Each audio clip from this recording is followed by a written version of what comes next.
Welcome back बच्चों।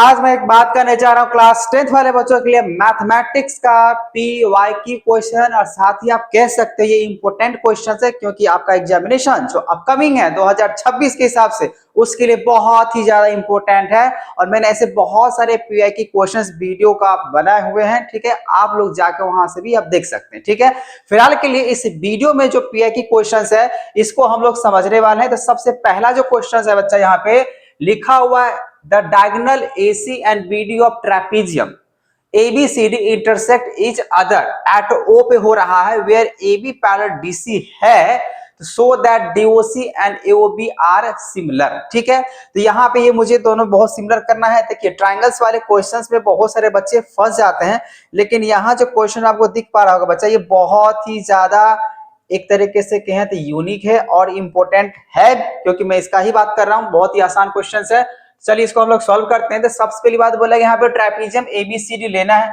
तो trapezium आप यहाँ पे एबीसीडी ले लो, ठीक है ना। तो डायग्राम बनाना जरूरी है। तो ट्रेपीजियम खासकर बोला गया, ट्रेपीजियम लगभग में कुछ इस तरीके से हम लोग बना सकते हैं, ठीक है।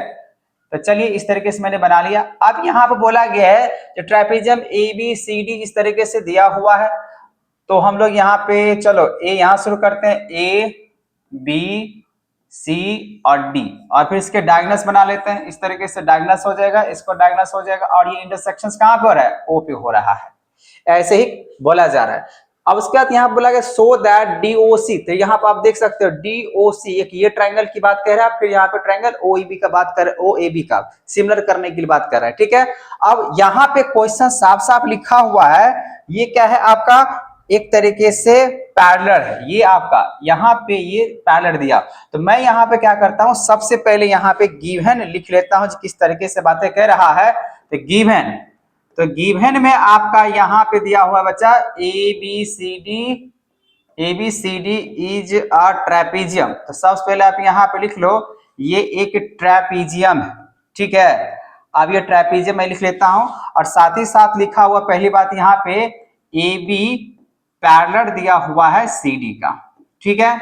यहाँ पे आपको दिख रहा होगा ये सब दिया हुआ है। अब देने के बाद बोला कि यहाँ पे आपको प्रूफ कर रहे डायगोनल से आपको पता चल रहा होगा ए बी और डी बी इंटरसेक्शंस कर रहा है कहाँ पे, ओ पे। तो आपको टू प्रूफ के लिए, टू प्रूफ तो नहीं मतलब सिमिलर करने के लिए ही बात को या प्रूफ करने के लिए बात एक ही हुआ। यहाँ पे लिखा हुआ ट्राइंगल डीओसी, ठीक है ना, को सिमिलर करना है ट्राइंगल किससे, तो ए ओ बी से, ऐसे आपको सिमिलर करना है, ठीक है। ये बातें आपको समझ में आ गया। अब यहां से बच्चा आप इस तरफ आ जाओ, ठीक है, यहां से आप इस तरफ से आ जाओ। देखो यहाँ पे मैं क्या कर रहा हूं, यहां पे क्या करना होगा, अब ये दो ट्राइंगल लो, ठीक है। तो इन ट्राइंगल देखो यहाँ पे लिखे, फिर हम इस तरह के सारे ट्राइंगल डीओसी, तो यहाँ पे डीओसी एंड ट्राइंगल हम लोग लेते हैं ट्राइंगल ए ओ बी, ठीक है। एक ये ट्राइंगल की मैं बात कर रहा हूं, यहाँ पे इसको पेंटिंग कर दिया जाए इस तरीके से, आपको दिख रहा होगा वैसे ट्राइंगल ए ओ सी और ए ओ बी, या आप इसको कह सकते हैं सी ओ डी। और फिर यहाँ पे आपको बोला गया ए ओ बी, बात तो सही है ना, सीओडी बोलो या एओबी बोलो, एक ये ट्राइंगल आपको लेना है, एक ये ट्राइंगल लेना है, ठीक है। अब यहाँ पे जब ये पता चल चुका है बच्चा, तो आपको मालूम होना चाहिए जब ये साइड इस साइड के अगर पैरेलल होता है तो यहाँ पे आपको खोजना क्या है। आपको देखो सबसे पहली बात क्या लिखो, यहाँ पे ये जो एंगल होगा ना, मान लीजिए ये एंगल 1 हुआ और इसको मान लेते हैं एंगल 2 हुआ, ठीक है। ये एंगल 1 इक्वल टू एंगल 2 होगा, क्यों होगा, क्योंकि ये इसके पैरेलल है ना। तो आप यहाँ पे लिख सकते हो एंगल 1 जो होगा वो एंगल 2 के हिसाब से बराबर होगा, और यहाँ पे इसीलिए होगा क्योंकि ये ए बी पैरेलल जेड बनना चाहिए। ए बी पैरेलल आपका क्या है, सी डी, ऐसा क्वेश्चंस में दिया हुआ। और ये किससे हुआ, तो ऑल्टरनेट, ठीक है ना, ऑल्टरनेट इंटीरियर से ये आपका इक्वल हुआ, angle 1 equal to angle 2। Similar करने के लिए आपके पास अगर दो एंगल मिल गया ना तो काफी है, ठीक है। तो चलो हम यहाँ पे एक एंगल इसका बात कर लेते हैं, ठीक है। यहां पे अगर मैं बात करूं, इसको आप बात कर लो, यहां पे ये एंगल, ठीक है, और एक ये एंगल की बात कर लेते हैं। थोड़ा सा डिफरेंट कलर की बातें होना चाहिए ताकि आपको समझ में आ जाना चाहिए। चलो मैं इसको इस तरीके से बात कर लेता हूं। चलो यहाँ देखो, मैं इस एंगल की बात कर रहा हूं और इस एंगल का दिख ही नहीं रहा है, तो इसका अगर मान लीजिए हम इसका नेमिंग कर लेते हैं यहाँ पे 3, इसको मान लेते हैं 4, ठीक है। ये एंगल 3 और ये एंगल 4, तो आप यहाँ पे लिख लो यहाँ पे लिखो एंगल 3 जो होगा वो एंगल 4 के बराबर होगा, लेकिन किसके हिसाब से, VOA। VOA का मतलब क्या होता है, वर्टिकली अपोजिट एंगल। तो हो गया आपका यहाँ पे कहानी इस ट्राइंगल का DOC जो है ना वो सिमिलर हो जाएगा ट्राइंगल किसका, AOB का। ये किससे हो जाएगा बच्चा, बाय AA से हो जाएगा, एंगल एंगल से हो जाएगा, क्योंकि दो चीजें मिल गया। ये प्रूफ हो गया। इसमें पता है, इसमें आपको ऐसा भी पूछा जा सकता है जो इसके साइड प्रोपोर्शंस करके भी दिखा सकते हो। जैसे यहाँ पे आपसे पूछ दिया सकता है OB का जो प्रोपोर्शंस होना चाहिए ना वो OD होना चाहिए, तो आप लिख सकते हो OB अपॉन यहाँ पे OD भी बन सकता है, और साथ में आपका OA अपॉन में यहाँ पे OC भी बन सकता है। अगर क्वेश्चंस में अगर आ जाए प्रूफ करने के लिए ये वाला भी आ सकता है। मैंने देखा यहाँ पे बहुत सारे क्वेश्चंस में अगर इस तरीके से अगर ये दिया हुआ तो इसको अगर प्रोपोर्शनली अगर दिखाना होता तो हमने क्या करना होता, पहले इसको हम लोग क्या करते हैं, सिमिलर करते, और सिमिलर करने के बाद हम इसको ऐसे लिख सकते थे। वैसे इस क्वेश्चन में बोला गया सिर्फ सिमिलर करने के लिए, इसी वजह से मैं यहाँ पे क्या करता हूँ, इसको ऐसे ही छोड़ देता हूँ। ठीक है, चलो ये बातें आपको समझ में आ गया बच्चा, आप मुझे कमेंट करना समझ में आया है कि नहीं आया। चलो नेक्स्ट क्वेश्चन की बात कर लेते हैं। नेक्स्ट क्वेश्चन ट्रिगोनोमेट्री का है, जो कि पीवाई की क्वेश्चंस के हिसाब से बहुत ही ज्यादा यूनिक है, अच्छा है, छोटा है, लेकिन कॉन्सेप्चुअल है, क्योंकि बच्चे देखे हैं वैसे जनरली 2 मार्क्स में क्वेश्चन आते हैं। इसमें बोला गया सेक, इसको 2 तरीके से बना सकते हो, या तो इसको तोड़ के इसको दिखा दो, या तो इसको तोड़ के इसको दिखा दो, वो आपके ऊपर चॉइस है। ठीक है ना, यहाँ पे अगर ये लिखा हुआ है सेक 4a, ठीक है, माइनस यहाँ पे sec square a equal to, आपको प्रूफ करना है यहाँ पे tan स्क्वायर a, प्लस में यहाँ पे करना है tan का पावर 4a करना है। ठीक है ना, तो आप दोनों तरीके से कर सकते हो। चलो इसको अगर मैं इस तरीके से अगर करके दिखाऊं, अगर मान लीजिए आप चल रहे हो LHS के हिसाब से, आप लोग सीखे ही होंगे, ठीक है ना, या तो आप LHS से चल सकते हो या तो RHS से चल सकते हो, या दोनों को सेपरेट करके बना सकते हो। अगर मैं इसको ऐसे बनाऊं, अगर मान लीजिए सेक स्क्वायर अगर यहाँ पे a अगर कॉमन ले लें इसके हिसाब से, तो यहाँ पे क्या बचेगा, सेक स्क्वायर a माइनस 1 बचेगा। अब इसको ऐसे छोड़ देते हैं, मुझे इसको दिखा देना है। आपको मालूम होना चाहिए बच्चा, जो सेक स्क्वायर a माइनस 1 जो होता है ना, अगर आपको बात देखें यहाँ पे सेक स्क्वायर a माइनस 1 जो होता है वो किसके बराबर में होता है, तो tan स्क्वायर a के बराबर में होता है, tan स्क्वायर a के बराबर में होता है कि नहीं होता है। तो आप ऐसे करके भी लिख सकते हो। तो यहाँ पे अगर आप लिखो जो सेक स्क्वायर a, आप इस तरीके से ये जो आपका हुआ वो किसके बराबर में होगा, tan स्क्वायर, तो आप यहाँ पे लिख सकते हो tan स्क्वायर a लिख सकते हो ना। सेम उसी तरीके से अगर मान लीजिए यहाँ पर अगर लिखा हुआ है सेक स्क्वायर, तो आप इसको चेंज कर लो ना, यहाँ पे ऐसे करके लिख सकते हो इसी को, sec square a equals to यहाँ पे tan स्क्वायर a, और ये माइनस में है उस तरफ चला जाएगा तो क्या बनेगा, प्लस बनेगा। तो आप ऐसे करके भी इसको लिख सकते हो, कोई दिक्कत वाली बात नहीं होगा, यहाँ पे ऐसे भी लिख सकते हैं। तो अगर मान लीजिए मैं इसके जगह पे अगर ये लिख दो tan स्क्वायर a प्लस में 1, ठीक है, किसके जगह पे, इसके जगह पे, और ये पूरा तो आपको पता ही है यहाँ पे क्या है tan स्क्वायर a है ना।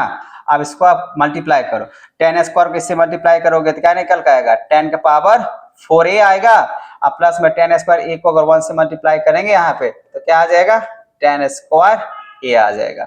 आई थिंक आपको यही चाहिए था। तो आपका ये हो गया, आपका RHS हो गया, और ये हो गया आपका प्रूफ हो गया। ठीक है, यहाँ पे आपने देखा बहुत ही सिंपल और यूनिक क्वेश्चन है, बहुत सिंपल है, लेकिन हाँ आपको ध्यान देना इस टाइप के क्वेश्चंस आपको पीआई की क्वेश्चन दिया गया और इंपॉर्टेंट है, और इससे भी आपको डिफिकल्ट क्वेश्चन में बना के रखा हो वीडियो में, आप अच्छी तरीके से देख सकते हैं। इससे पहले भी मैंने बहुत सारे पीआई के क्वेश्चन बनाए हैं। अब यहाँ पे आपका एक और क्वेश्चन दिया गया है, ये भी बहुत सिंपल क्वेश्चन है, लिखा हुआ in right angle triangle ABC। तो सबसे पहली बात यहाँ पे आप एक राइट एंगल ट्राइंगल बना लो। तो चलो यहाँ पे एक राइट एंगल ट्राइंगल बना लेते हैं इस तरीके से। अब बोला गया राइट एंगल ट्राइंगल जो बना रहे हो वो एंगल C पे बनना चाहिए। ठीक है, मैंने बना दिया। अब ये हो जाएगा A, ये हो जाएगा B, ये तो ठीक है यहाँ पर। अब बोला गया यहाँ पे CD परपेंडिकुलर, ये CD है ना, तो CD परपेंडिकुलर बोला गया AP, तो यहाँ पे इस तरीके से आप यहाँ पे परपेंडिकुलर दे दो।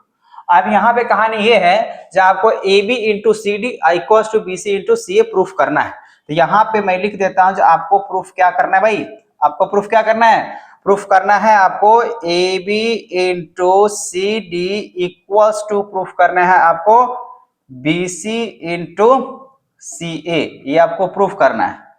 ठीक है, चलो अब यहाँ पे बच्चा, यहाँ पे दो तरीके से आपको देखना पड़ेगा। सबसे पहले आप क्या करो, इन ट्राइंगल, अब इन ट्राइंगल सबसे पहले एबीसी में आओ। अगर आप ट्राइंगल एबीसी लो, ठीक है, एबीसी लो, और दूसरा ट्राइंगल यहाँ पे आप ले लो, चलो बीसीडी ही ले लेते हैं, आप एसीडी भी ले सकते हो। यहाँ पे दोनों ट्राइंगल से आप कंपेयर करके आपको दिखा देता हूं मैं क्या करने वाला हूँ।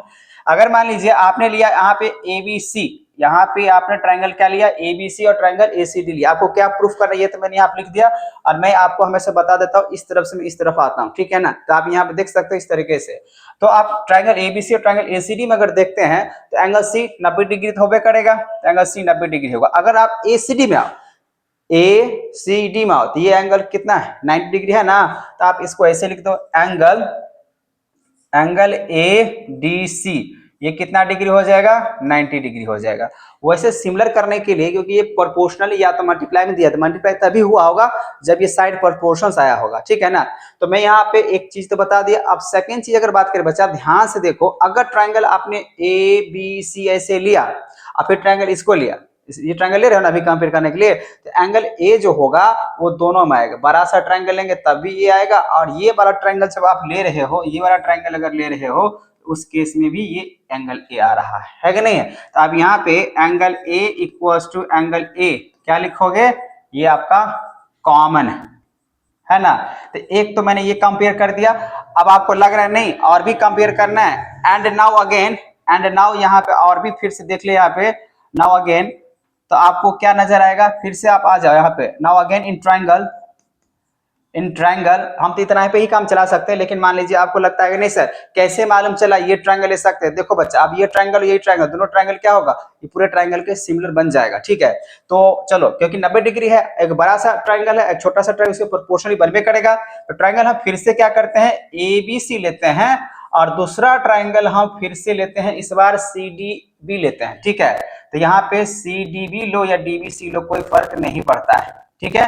तो सीडीबी मैंने ले लिया। अब इस बार इस ट्राइंगल की मैं बात कर रहा हूं, तो जैसे उस ट्राइंगल की बात कर रहा हूं, तो एंगल सी तो आएगा दोनों में, एंगल सी इक्वल्स टू, इस बार भी एंगल बनेगा सीडीबी, यहाँ पे सीडीबी कितना डिग्री बनेगा, 90 डिग्री बनेगा। और इस बार जो होगा एंगल बी दोनों में कॉमन होगा, होगा कि नहीं होगा। जैसे इससे पहले वाला ट्राइंगल में ए ऐसे करके कॉमन था बड़ा सा ट्राइंगल के हिसाब से, इस बार क्या होगा, ये 90 अगर है, जैसे ये 90 हुआ तो ये भी 90 हुआ। उसी तरीके से पूरा ट्राइंगल की बात कर रहा हूं, तो ये 90 तो होबे करा, तो ये भी 90 से एक मिल गया, और एंगल बी जो होगा इस ट्राइंगल में भी और बड़ा सा ट्राइंगल में भी है, ठीक है। इसको आप यहाँ पे लिख दो कॉमन है। जब इस तरीके से अगर होइए गया सिमिलर, ठीक है, जैसे यहाँ पे मैंने लिख दिया। अच्छा एक बात और, यहाँ पे मैं छोटा सा जगह पे लिख देता हूं, यहाँ पे थोड़ा सा और मेंशन कर देता हूं, ये ट्रायंगल क्या हो चुका है, सिमिलर हो चुका है, ठीक है। यहाँ पे सिमिलर हो चुका है, वो कैसे, देखो थोड़ा सा यहाँ पे मैंने लिखा नहीं है, अगर मैं एक मिनट इसको थोड़ा सा और नीचे करना चाहता हूं ताकि प्रॉपर तरीके से हो जाए। जैसे मान लीजिए थोड़ा सा जगह बना लिए। अब यहाँ पे क्या है, यहाँ पे क्या होगा, जैसे ये ट्रायंगल क्या हो चुका है, ट्रायंगल आपका ए बी सी सिमिलर हो चुका है ट्रायंगल एसीडी का, हो चुका है कि नहीं हो चुका है, क्योंकि दो का एंगल मिल जाता है तो उसके हिसाब से क्या होगा, सिमिलर होगा।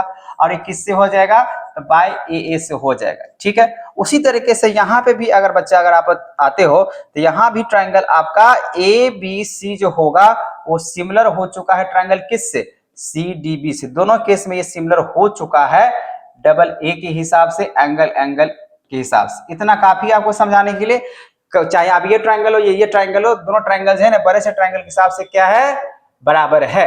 अब यहाँ पे मैं बस इतना कहना चाहता हूं, जब आप इसको कंपेयर अगर कर रहे हो, जब ये सिमिलर है तो इसका मतलब यही होगा, यहाँ पे इसका साइड जो बनेगा वो AB का, AB जो AB कहाँ है, AB जो कि हाइपोटेनियस है। जैसे मान लीजिए ऐसे करके जा रहे हैं, ये 90 डिग्री है, तो इसका मतलब AB क्या होगा, हाइपोटेनियस होगा। तो यहाँ पे अगर हाइपोटेनियस जो बन रहा है वो इस ट्रायंगल के हिसाब से चलेंगे, तो 90 डिग्री यहाँ पे, तो BC इसका हाइपोटेनियस बनेगा, तो यहाँ पे आप BC लिख सकते हो, ठीक है।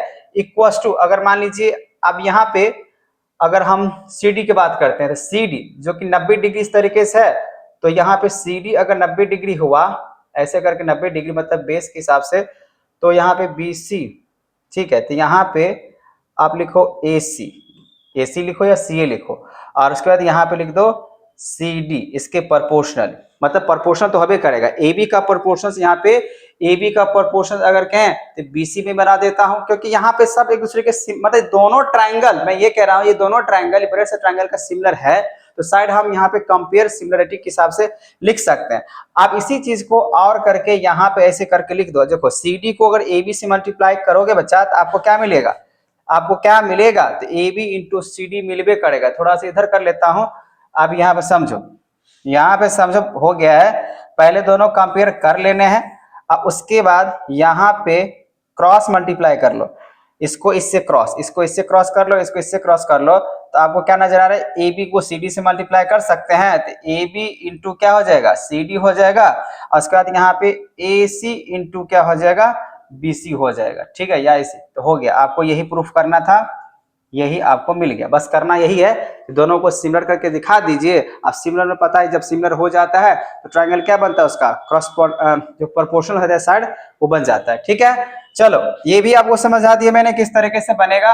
अब हम बात कर लेते हैं नेक्स्ट क्वेश्चंस का। नेक्स्ट क्वेश्चन, अरे यार नेक्स्ट क्वेश्चन नहीं है, हाँ बिल्कुल है। तो नेक्स्ट क्वेश्चन अगर बात करें बच्चा यहाँ पे जो कि आपको मिला हुआ है यहाँ पे आइडेंटिटीज का, अधिकतर क्वेश्चन आइडेंटिटीज का प्रॉब्लम दिए हैं बच्चा लोग। चलो हम सबको बता देते हैं। यहाँ पे भी प्रूफ करने के लिए बोला गया है जो कि आइडेंटिटीज के हिसाब से है, इसको किस तरीके से बनाओगे। पहली बात, यहाँ पे जो क्वेश्चन दिया गया इसको मैं LHS लेके चलता हूँ। ठीक है, रूट कवर दिया हुआ है 1 प्लस कॉस ए, ठीक है, फिर आपका क्वेश्चन दिया 1 minus cos A equals to आपको प्रूफ करना है यहाँ पे कॉसेक ए। ठीक है, कॉसेक ए अब प्लस में क्या प्रूफ करना है, कॉट ए। ये बात आपको समझ में आ रहा होगा। अब ये अगर मुझे प्रूफ करना है, ये अगर मुझे प्रूफ करना है तो यहाँ पे सबसे पहले मुझे रेशनलाइज करते हुए आगे निकलना पड़ेगा। तो मैं यहाँ पे LHS के हिसाब से तो यहाँ पे लिख दिया। चलो अब यहाँ से सॉल्व करते हैं। ठीक है, इसको, ये तो क्वेश्चन है हुआ ना, क्वेश्चन है, इसको अगर सॉल्व करते हैं LHS के हिसाब से चलते हैं। अब यहाँ पे क्या करो, रूट कवर दिया हुआ है 1 प्लस कॉस ए, अब बाय में यहाँ पे 1 माइनस कॉस ए ऐसे दिया हुआ है। अब इसको क्या करो, इनटू कर लो। ठीक है, रेशनलाइज कर लेते हैं। अब इसी के अंदर में ये माइनस में है तो इसके अंदर में ये क्या हो जाएगा, प्लस में हो जाएगा 1 प्लस कॉस ए, और यहाँ पे नीचे सेम चीज होता है, यहाँ पे हो जाएगा 1 प्लस कॉस ए हो जाएगा। अब इसको अगर हम ये जो लिखा हुआ है इसको अगर मैं इस तरीके से लिख देता हूं, जैसे 1 प्लस कॉस है 1 प्लस कॉस है, ये दोनों मल्टीप्लाई होगा, लेकिन क्या मैं इसको ऐसे लिख सकता हूं 1 प्लस कॉस ए का होल स्क्वायर, ये 2 बार लिख सकते हैं। और ये रूट में तो है, ये है, आपको पता चल गया होगा ये रूट में है। अब यहाँ पे बाय में अगर देखें तो आपको मालूम होना चाहिए अगर a माइनस बी है और a प्लस बी है तो फॉर्मूला क्या होता है, a माइनस बी। यहाँ सुनो, इस तरीके से फॉर्मूला की बात कर रहा है, a square minus B square, ये किसके आइडेंटिटी पे काम करता है, तो a प्लस बी और a माइनस बी पे काम करता है ना। तो यहाँ पे क्या करते हैं, इसको ऐसे लिख सकते हैं 1 का स्क्वायर, जैसे a माइनस बी है और a प्लस बी है तो a square minus B square होगा, दोनों सेम है, तो 1 का स्क्वायर कितना होगा, 1 ही होगा, और माइनस यहाँ पे क्या हो जाएगा, cos स्क्वायर a। ठीक है, अब यहाँ पे एक बात आपको समझना पड़ेगा, यहाँ पे क्या मैं इसको ऐसे लिख सकता हूं 1 प्लस कॉस ए का ये तो होल स्क्वायर रहबे करेगा। आप लोग को मालूम होना चाहिए 1 माइनस कॉस स्क्वायर जो होता है ना बच्चा, वो किसके बराबर में होता है, तो साइन स्क्वायर के बराबर में होता है, हाँ या ना, बिल्कुल होता है। आप मुझे कमेंट में बताना, वैसे हम यहाँ पे लिख देते हैं sine square A equals to जो होगा ना वो 1 माइनस कॉस स्क्वायर ए होता है। ठीक है, अब यहाँ पे जैसे मैंने इसको लिखा तो लिखने के बाद क्या मैं इसको इस तरीके से लिख सकता हूं, क्या मैं यहाँ पे इसको अगर दोनों में, यहाँ भी स्क्वायर है यहाँ भी स्क्वायर है, अगर मैं इसको कॉमन अगर ऐसे करके लिखूं 1 प्लस कॉस ए, ब्रैकेट ऐसे कर लेते हैं। ठीक है, बड़का सा ब्रैकेट करना पड़ेगा। अब बाय में यहाँ पे साइन ए, अगर इसको पूरा सा ब्रैकेट यहाँ पे कर लिए, ठीक है, और ऐसे करके ओवर रूट डाल दिए। आपको मालूम होना चाहिए बच्चा, इससे स्क्वायर से ये रूट क्या हो जाता है, कैंसिल हो जाता है, हाँ या ना। अब जैसे ये कैंसिल होता है तो चलो थोड़ा सा यहाँ पे आना पड़ेगा क्योंकि बहुत नीचे चले जाएंगे, आपको यहाँ पे दिखना चाहिए कि किस तरीके से मैंने यहाँ पे लाया है। तो क्या किया जाए, तो यहीं बना देते हैं, यहीं पे मैं बना देता हूँ। इसके बाद आप यहाँ पे देख लो क्या कर रहे हैं। तो क्या करते हैं यहाँ पे 1 प्लस कॉस, अब ये स्क्वायर से ये रूट कैंसिल हो चुका है, तो आपके पास क्या बचा हुआ है 1 प्लस कॉस ए, अब बाय में क्या बचा हुआ है साइन ए बचा हुआ है। क्या आप इसको ऐसे लिख सकते हो 1 बाय साइन ए, अब प्लस में क्या लिख सकते हो कॉस ए, अब बाय में साइन ए, ऐसे करके स्प्लिट कर सकते हो ना। साइन से 1 को डिवाइड कर सकते हैं, कॉस को साइन से डिवाइड कर सकते हैं, ऐसे भी लिखा जा सकता है। जब इसको आप एलसीएम फ्रैक्शन सॉल्व करोगे इतना ही आपको मिलेगा। 1 बाय साइन जो होता है बच्चा वो क्या होता है कॉसेक होता है, कॉसेक का रेसिप्रोकल होता है ना, तो यहाँ पर आपका आ जाएगा कॉसेक ए। और cos by sine, cos by sine पता है ना आइडेंटिटी के हिसाब से जो फ्रैक्शंस फॉर्मूला होता है, कॉस बाय साइन क्या होता है कॉट ए होता है। ठीक है, अगर ए है तो ए के हिसाब से और थीटा होगा तो थीटा के हिसाब से। फिलहाल के लिए ये आपका आरएचएस प्रूफ हो चुका है, यही आपको चाहिए था।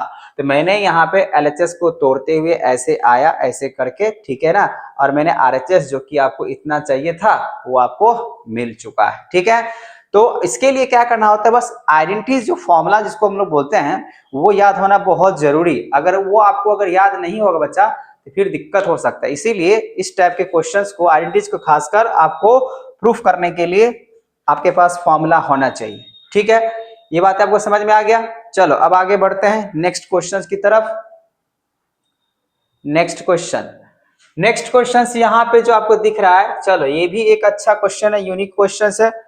तो यहाँ पे अगर देख लिया जाए, इसको बैक करें, हाँ दिख रहा होगा, क्लियर दिख रहा है इस तरीके से। ठीक है, बोला यहाँ पे if the diagonals BD of quadrilateral ABCD bisect कर रहा है, इसको दो तरीके से बना सकते हो। वैसे मैं इसको सिंपल तरीके से थ्योरम को यूज करके बना देता हूं।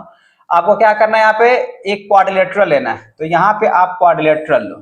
ठीक है, अब यहाँ पे क्वाड्रिलेटरल लेने के बाद ए बी सी डी ऐसे करके लिख लो, कोई दिक्कत नहीं है। उसका बोला गया इफ द डायगोनल बीडी, तो बीडी बी है और ये डी है, ऐसे करके बाइसेक्ट कर दो। अब बोला गया क्वाड्रिलेटरल एबीसीडी बाइसेक्ट कर रहा है, एंगल बी को भी कर रहा है और एंगल डी को भी कर रहा है। बाइसेक्ट मतलब ये हुआ, ऐसे जब ये डायगोनल लाया गया ना, तो ये अगर मान लीजिए 50 डिग्री अगर है तो ये 25 हो जाएगा और ये भी 25 हो जाएगा। उसी तरीके से अगर मान लीजिए 130 है तो ये 65 हो जाएगा, ये भी 65 हो जाएगा, ऐसा कुछ कह रहा है। तो यहाँ पे अगर आप कह सकते हो ये जो एंगल होगा ये एंगल 1 मान लेते हैं, ये एंगल मान लीजिए 2 मान लेते हैं। ठीक है, फिर यहाँ पे ये एंगल जो होगा इस एंगल के बराबर होगा, इसको मान लो 3, इसको मान लो 4 मान लो। ठीक है, यहां तक इतना दिया हुआ है बाइसेक्ट करने के हिसाब से। प्रूव दैट आप बोलागे A B, prove that A B by B C equal to A D by C D proof करना है। ठीक है, तो उसके लिए मैं यहाँ पे क्या करता हूं, थोड़ा सा कंस्ट्रक्शंस की बात कर लेता हूं। तो कंस्ट्रक्शंस में मैं क्या करता हूं, ज्वाइन कर लेता हूं AC को। ठीक है, जैसे यहाँ पे AC दिख रहा है ना, ज्वाइन कर लेते हैं AC को। और ये जो ज्वाइन किए हैं तो यहाँ पे इंटरसेक्शंस हुआ ना, तो इंटरसेक्शंस एट E पे करा देते हैं। ठीक है, तो यहाँ पे मान लेते हैं ये E इंटरसेक्शन किया। यहां से अगर इसको अब देखा जाए तो थोड़ा सा इसको इस तरीके से लिया जाए भाई, मान लो यहाँ पे इस तरीके से आप बना सकते। कंस्ट्रक्शन करना है थोड़ा डॉट डॉट के हिसाब से बना लो, डॉट डॉट डॉट डॉट ऐसे करके। ठीक है, तो मान लो ये कंस्ट्रक्शन से माना जाएगा। अब कंस्ट्रक्शन के हिसाब से हम लोग यहाँ पे चल रहे हैं। ठीक है बच्चा, अब जैसे मैंने इस तरीके से कंस्ट्रक्शन कर लिया, ज्वाइन कर लिया एट ई पे, तो आपको प्रूफ करने के लिए क्या बोला गया है, तो टू प्रूफ में अगर मैं बात करूं तो क्या लिखा हुआ है ए बी, अब बाय में लिखा हुआ है बी सी इक्वल टू आपको प्रूफ करना है ए डी अपॉन में करना है यहाँ पे सी डी। यह ना प्रूफ करना है, ये आपको प्रूफ करना है। बातें समझ में आ गया? तो चलिए इसको प्रूफ करते हैं। फिर से आपको मैंने पहले इधर लिखा, अब इसको देख के मैं इधर आपको सॉल्व करके दिखा सकता हूँ। सबसे पहली बात यहाँ पे क्या करते हैं बच्चा, हम लोग आते हैं यहाँ पे, अगर ये पूरे तरीके से दिख रहा है तो मैं आता हूं ट्रायंगल ABC पे आता हूं। ठीक है, तो इन ट्रायंगल ABC, अगर ट्रायंगल ABC आपको दिख रहा होगा ABC के हिसाब से, तो यहाँ पे क्या है ना, एंगल 3 इक्वल टू क्या दिख रहा है, एंगल 4 दिख रहा है। जब एंगल 3 इक्वल टू अगर एंगल 4 है, एंगल यहाँ पे 3 इक्वल टू अगर एंगल 4 है, जो कि आपके गिवन के हिसाब से अगर मैं बात कर लूं, तो यहाँ पे सीधा सीधा बात पता है क्या कर लेते हैं, यहाँ पे सीधा सीधा बात ये होगा। अच्छा यहाँ पे ऐसा तो नहीं लिखा ट्रायंगल, जो ट्रायंगल एबीसी है ये बाइसेक्टर है, ये तो लिखा हुआ एंगल 3 = 4 होगा, आपको समझ में आ गया।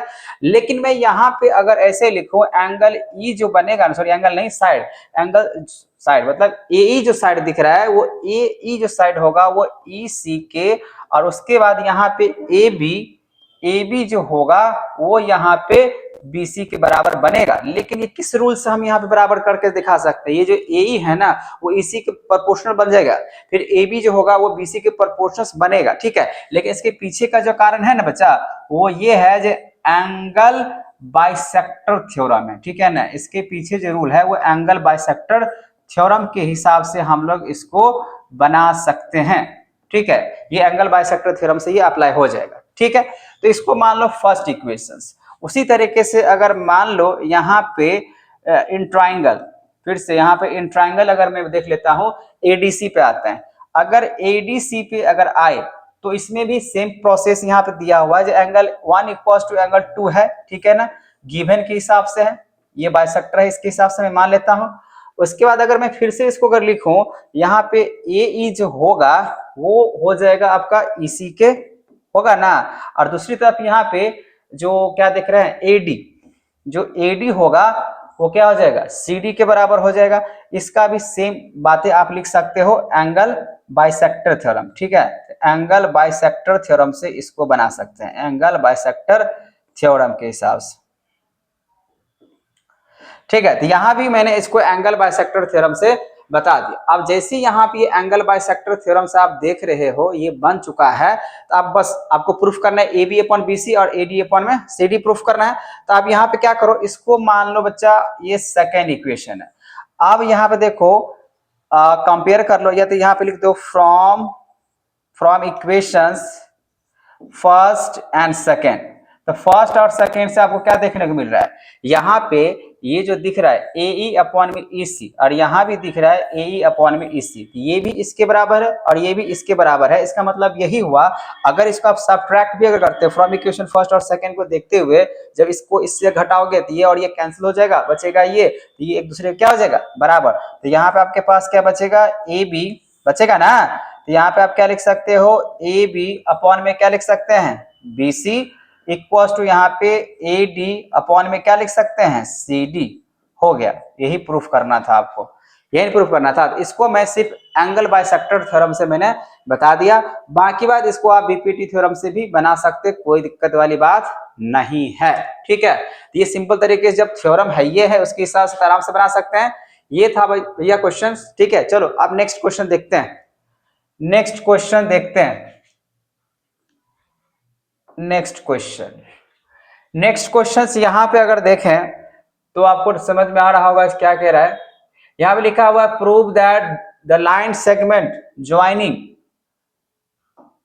तो ज्वाइनिंग यहाँ पे लिखा हुआ है मिड पॉइंट थ्योरम के हिसाब से। चलो ये भी ठीक है, इसमें क्या करना होगा बच्चा, लिखा है prove that line joining the mid points of any two side of triangle is parallel to third side, ठीक है। तो यहाँ पे क्या करो, एक ट्रायंगल बनाओ, यहाँ पे एक ट्रायंगल बनाओ, इस ट्रायंगल का नाम चलो AB और यहाँ पे लिख देते हैं C, ठीक है। फिर यहाँ पे इस तरीके से कंस्ट्रक्शंस मतलब DE बना देते हैं। प्रूफ तो करना है पैरेलल है, तो चलो लेट कर लो, कंसीडर कर लेते हैं। लेट ट्रायंगल ABC, ट्रायंगल हमने यहाँ पे क्या लिया ABC लिया, ठीक है। और ABC लेने के बाद आपको प्रूफ जो करना है वो प्रूफ क्या करने के लिए बोला गया है, प्रूफ करना है DE पैरेलल होना चाहिए किसका, BC का। और ये प्रूफ है करना है, लेकिन आपको गिवन है तो मैं इसको सीधा इसी पे लेके आपको प्रूफ करके दिखाता हूँ क्या क्या दिया हुआ है, कि उतना ऐसे काम चल जाएगा। आपका लिखा हुआ proof that line joining the mid point of any two sides, तो मिड पॉइंट जैसे D, तो आप यहाँ पे लिखो D एंड ER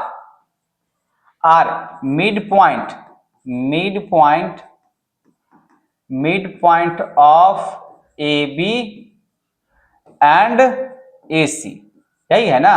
तो जैसे अगर ये मिड पॉइंट है बच्चा, तो जैसे मान लीजिए मैं इसको अगर बात करूं D is the mid point, D is the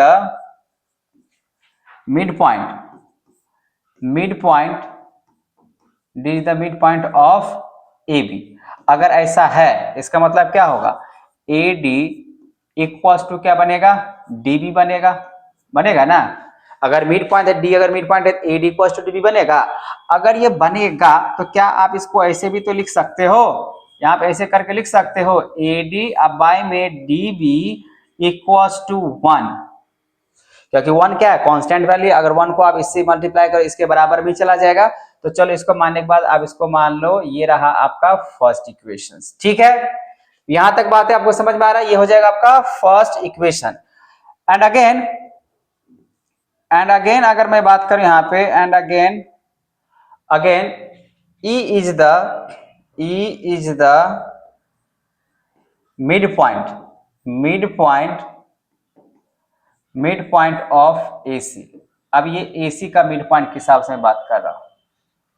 अब AC का अगर मिड पॉइंट मान लीजिए अगर E है तो क्या बनेगा बच्चा, यहाँ पे क्या बनेगा, नहीं क्या बनेगा जल्दी से बताओ, क्या बनने वाला है। E is the mid point of, अगर AC अगर हो चुका है इसका मतलब ये हुआ फिर से वही बात, कौन सी बात, थोड़ा सा इधर इसको लिख लेते हैं ऐसे करके, फिर से वही बात क्या, यहाँ पे आप इसको ऐसे लिख सकते हो AE इक्वल्स टू जो होगा वो EC के बराबर होगा, या ऐसे करके भी आप लिख सकते हो, या यहाँ पे अगर देखें तो इस तरीके से भी लिखा जा सकता है। किस तरीके से, अगर मैं यहाँ पे 1 रख दूं, 1 अगर रख दूं उसके हिसाब से आराम से बना सकते हैं। तो भैया चलो भाई जल्दी से, तो यहाँ पे इसको मैं इस तरीके से लिख देता हूं और करके यहाँ पे AE अपॉन में यहाँ पे EC इक्वल्स टू 1 लिख सकते हैं। ये भी 1 से मल्टीप्लाई करेंगे इसके बराबर चला जाएगा, ये हो जाएगा आपका सेकेंड इक्वेशन। ठीक है, अब इधर आ जाओ, ये फर्स्ट इक्वेशन और सेकेंड इक्वेशन आपको क्या नजर आ रहा है, यहाँ पे भी आपको ये 1 के बराबर में है, ये भी 1 के बराबर, ये दोनों कांस्टेंट वैल्यू है ना। तो यहाँ पे फ्रॉम इक्वेशन फर्स्ट और सेकेंड से आओ, फ्रॉम यहाँ पे इक्वेशंस की अगर बात करें फर्स्ट एंड अगर मैं सेकेंड का अगर बात करूं, ये भी 1 के बराबर, ये भी 1 के बराबर है। इसका मतलब ये क्या हुआ, AD अपॉन में DB है या BD है इक्वल्स टू यहाँ पे AE अपॉन में यहाँ पे क्या है EC है, बराबर हुआ ना। इसको आप सीधा सीधा यहाँ पे दिखा सकते हो CBPT, ये किस थ्योरम से इस तरीके से आपको दिख रहे हैं, ये तो है, ये पर दोनों कंपेयर के, ये भी 1 के बराबर ये भी 1 का, इसका मतलब इसके ये बराबर हो जाएगा। अब जैसे अगर ये इसके बराबर में अगर होता है तो आप यहाँ पे सीधी सीधी बात कह सकते हो या हैंस लगा सकते हो, देयरफॉर या हैंस लगा सकते हो। बच्चा क्या होगा, यहाँ पे क्या होगा, ये जो DE है ना वो DE आपका पैरेलल होगा किसका, BC का, लेकिन किसके वजह से हो जाएगा बच्चा, तो CBPT थ्योरम से हो जाएगा, converse of basic proportionality theorem से ये पैरेलल हो जाएगा। ठीक है, यहां तक बातें आपको समझ में आ गया, यही क्वेश्चंस में लिखा हुआ था। तो क्वेश्चंस यूनिक है, जो कि अच्छा क्वेश्चन है, क्वेश्चन रिपीट किया है, आया हुआ है, इसीलिए मैं आपको इस तरीके से बात कर रहा हूं। चलो नेक्स्ट क्वेश्चंस की बात कर लेता हूं। नेक्स्ट क्वेश्चन बच्चा यहाँ पे जो आपको दिख रहा है ये भी बहुत ही आसान और यूनिक क्वेश्चन है। चलो इसको भी सॉल्व कर लेते हैं। ट्रिग्नोमेट्रिक क्वेश्चन बच्चा लोगों ने ज्यादा ही कुछ पूछा है, चलो क्योंकि बच्चा के द्वारा ही ये क्वेश्चन दिया गया मुझे, सर इसका PIQ क्वेश्चन आप मुझे सॉल्व करके बताओ। तो चलो कोई बात नहीं है, इसको अगर मैं सॉल्व करता हूं तो यहाँ पे लिखा हुआ है, यहाँ पे लिखा हुआ 1 plus sec theta minus tan theta. आपको पता होना चाहिए sec square theta minus tan square theta कितना होता है, 1 होता है ना। तो अगर मैं इसी को रिप्लेस अगर कर लूं, अगर मैं यहाँ पे 1 को ही अगर रिप्लेस कर लूं तो बातें बन जाएगा, बनेगा या नहीं बनेगा, कमेंट करना। अगर मैं ये 1 के जगह पे बच्चा अगर मैं लिख लूं यहाँ पे जो सेक स्क्वायर a माइनस यहाँ पे tan स्क्वायर a, और बाकी बात प्लस में यहाँ पे आपको दिख रहा होगा सेक a और माइनस यहाँ पे हो जाएगा tan a, होगा या नहीं होगा, या नहीं होगा। tan a क्यों लिख रहा हूं मैं, यहाँ पे थीटा की बात चल रहा है, तो चलो थीटा के हिसाब से चलना पड़ेगा ना, थीटा के हिसाब से चलना पड़ेगा। तो अगर यहाँ पे 1 है तो इसको लिख देते हैं सेक स्क्वायर थीटा, फिर यहाँ पे माइनस हो जाएगा tan स्क्वायर थीटा। ठीक है, tan स्क्वायर थीटा 1 के बराबर में होता है तो उधर चला जाएगा तो प्लस हो जाएगा, कोई दिक्कत नहीं है। अब यहाँ पे इसके जगह क्या मैं लिख सकता हूं, सेक थीटा माइनस यहाँ पे लिख सकते हैं tan थीटा। चलो ऊपर वाला मैंने यहाँ पे जो 1 दिख रहा है ना, इसके 1 के जगह पे मैं ये लिख सकता हूँ। अब बाकी बाद ये एज इट वैसे ही है। तो उसके बाद यहाँ पे ये जो नीचे दिया गया ना, इसको कुछ नहीं करना है। 1 प्लस, अच्छा यहाँ पे मैं चल रहा हूँ LHS। इसको देखिए, ट्रिग्नोमेट्री का जो आइडेंटिटी का जो क्वेश्चन है ना, वो जरूरी नहीं है जो जैसे मैं बना रहा हूँ वैसे ही आप लोग बना सकते हो। अलग अलग प्रोसेस, अलग अलग मेथड होता है। बहुत सारे बच्चे इसको तोड़ लेते हैं। जैसे सेक लिखा हुआ है ना, इसको रेसिप्रोकल करके कॉस में कन्वर्ट करते हैं। tan है, इसको साइन बाय कॉस में चेंज कर सकता है। ठीक है, तो चॉइस इज योर्स। लेकिन अगर मान लीजिए हम इसको इस तरीके से लिख रहे हैं, देख रहे हैं आ रहा है कि नहीं आ रहा है। अगर नहीं आएगा तो फिर दूसरा तरीका हम लोग अपनाएंगे यहाँ पे। तो यहाँ पे अगर 1 प्लस, इसको एज इट मैं ऐसे छोड़ के देखता हूँ, सेक थीटा प्लस यहाँ पे tan थीटा, ऐसे करके छोड़ दिए। आपको मालूम होना चाहिए ये जो दिख रहा है ये किसके हिसाब से चला जाएगा। जैसे a square minus B square किसके फॉर्मूले होते हैं। अगर आपसे पूछ दिया जाए a square minus B square किसके बराबर होगा, अभी मैंने बात किया, एक होता है a प्लस बी और फिर क्या बनता है a माइनस बी बनता है ना। तो आप ऐसे करके लिख सकते हो। अगर मैं यहाँ पे इसको ऐसे लिखूं, sec theta minus tan theta, और उसके बाद एक और यहाँ पर अगर मैं लिख दूं सेक थीटा, अब ये माइनस में है तो इसका मतलब ये क्या बनेगा प्लस में, तो प्लस यहाँ पे tan थीटा ब्रैकेट के साथ क्लोज। अब उसके बाद ये जो दिख रहा है आपको एज इट, मैं इसको वैसे ही लिख देता हूँ। प्लस है ना, ये तो ब्रैकेट में इस तरीके से चला गया। अब यहाँ पे मैं क्या करता हूँ, प्लस लगा देता हूँ क्योंकि प्लस है। तो प्लस यहाँ पे सेक थीटा, अब माइनस में tan थीटा। अगर फॉर्मूला अगर मैं गलत लगाया होंगे तो गलत हो जाएगा।